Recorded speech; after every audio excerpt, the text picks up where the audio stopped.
क्या व्हाट्सएप पर images download करने से आपका बैंक अकाउंट खाली हो सकता है? ये सच में मुमकिन है या फिर डर फैलाने का एक नया तरीका है? क्या आपने सुना है कि व्हाट्सएप पर एक गुमशुदा मैसेज आता है जिस पर आप जैसे ही क्लिक करते हैं एक इमेज डाउनलोड होती है और आपका बैंक अकाउंट खाली हो जाता है? यदि नहीं सुना तो आप लकी हैं। आज की इस वीडियो में हम बात करेंगे क्या सच में व्हाट्सएप पर इमेजेस डाउनलोड करने से या अननोन कॉल रिसीव करने से आपका बैंक अकाउंट खाली हो सकता है।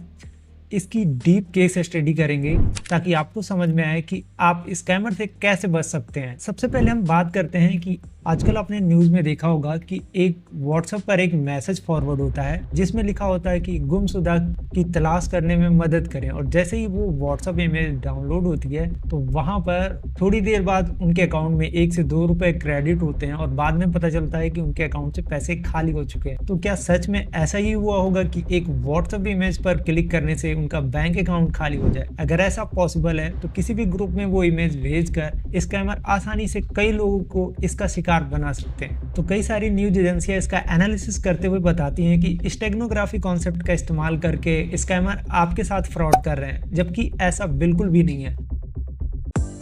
अगर मान लीजिए कि स्टेगनोग्राफी का इस्तेमाल किया जाता है किसी भी इमेज में कोई एप्लीकेशन एम्बेड करने के लिए, तो अगर एम्बेडेड किया जाता है किसी भी एप्लीकेशन को किसी भी तरीके के इमेज में, तो जब भी व्हाट्सएप पर अगर उसे शेयर करते हैं तो मीडिया हैंडलिंग व्हाट्सएप की कुछ इस तरीके की होती है कि जैसे ही इमेज सेंड की जाएगी तो वो व्हाट्सएप उस इमेज या फाइल को कंप्रेस करता है, और जैसे ही कंप्रेस करेगा वो फाइल एपी की अगर है तो वो करप्ट हो जाएगी। अब दूसरी बात ये आती है कि अगर स्टेगनोग्राफी कॉन्सेप्ट का इस्तेमाल किया गया है तो वहां पर सामने वाला जो बंदा है जो रिसीव कर रहा है उस इमेज को अगर वो डी कोड करना चाहे या उस एप्लीकेशन को निकालना चाहे तो उसके लिए भी उसको स्टेगनोग्राफी टूल्स का इस्तेमाल करना पड़ेगा। बिना टूल्स के इस्तेमाल के उस एप्लीकेशन को डी कोड नहीं किया जा सकता है। स्टेगनोग्राफी का मतलब ये है कि किसी भी इमेज या पीडीएफ में किसी भी लिंक एप्लीकेशन को हाइड कर दिया जाता था ताकि वो सेफ रहे और वो सामान्य यूजर को देखने को नहीं मिलती है। अब जैसे स्टेगनोग्राफी टूल्स की अगर बात करें तो मैं आपको 2 टूल्स के नाम भी बता देता हूं जिसे आप इंटरनेट पर सर्च कर सकते हैं। Steghide, OpenStego, SilentEye, ऐसे कई तरीके के टूल्स हैं जिससे स्टेगनोग्राफी का इस्तेमाल किया जाता है। लेकिन इमेजेस में स्टेगनोग्राफी का इस्तेमाल करके अगर व्हाट्सएप पर इमेज भेजा जाए तो वहां पर किसी भी एप्लीकेशन को आसानी से इंस्टॉल नहीं कराया जा सकता है। अब ये जो स्कैम हुआ होगा वो किस तरीके से हो सकता है, इस पर बात करते हैं।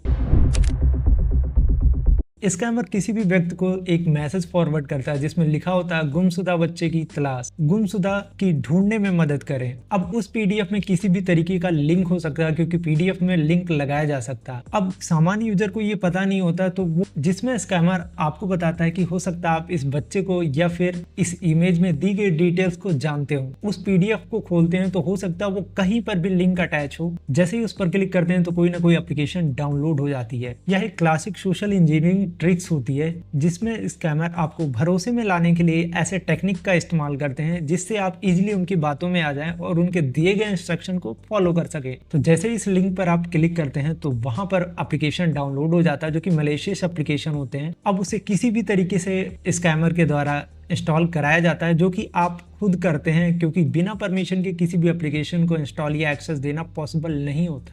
ये मालवेयर या मलेशियस एप्लीकेशन करते हैं यानी कि आपके स्क्रीन का एक फेक ओवरलेयर बना देते हैं। तो जैसे आप यूपीआई पिन या किसी भी तरीके का पिन एंटर करते हैं तो स्कैमर को उसके बारे में पता चल जाता है जो कि एक फेक स्क्रीन होती है, और इस तरीके से आपका बैंक अकाउंट या पर्सनल डिटेल स्कैमर के पास चली जाती है और आपका बैंक अकाउंट खाली हो जाता है। अब ऐसे स्कैम से बचने के लिए आपको क्या करना चाहिए? सबसे पहले अगर आपके पास किसी भी तरीके का पीडीएफ या फिर कोई ऐसी फाइल आती है जिसके बारे में आप नहीं जानते हैं तो उसे डाउनलोड ना करें, और यदि डाउनलोड कर भी लेते हैं तो आपके फोन में एक अननोन सोर्स का विकल्प होता है जिसको हमेशा आप डिसेबल करके रखें। जब जरूरत हो तभी इनेबल करें क्योंकि बिना उसके इनेबल किए हुए किसी भी अननोन सोर्स से एप्लीकेशन को इंस्टॉल नहीं किया जा सकता है। अब आपके फोन में एक एक्सेसिबिलिटी ओवरले परमिशन होता है जिसको तभी परमिशन दे जब जरूरी हो, अन्यथा आपके फोन का एक फेक ओवरले बन जाएगा जिससे आपका डेटा लीक लीक हो सकता है। किसी भी अननोन नंबर से अगर आपको मैसेज आते हैं आप उसको देख सकते हैं, अगर कॉल आता है उसको रिसीव कर सकते हैं, लेकिन ज्यादा देर तक उसको होल्ड ना करें, उससे आपको प्रॉब्लम हो सकती है। अब मान लीजिए यदि आपके अकाउंट में कोई भी बैलेंस क्रेडिट होता है, 2 रुपए, 5 रुपए, 10 रुपए या उससे ज्यादा का अमाउंट, तो उससे आधे घंटे बाद ही चेक करें। अदरवाइज हो सकता है कि आपके फोन का एक फेक ओवरले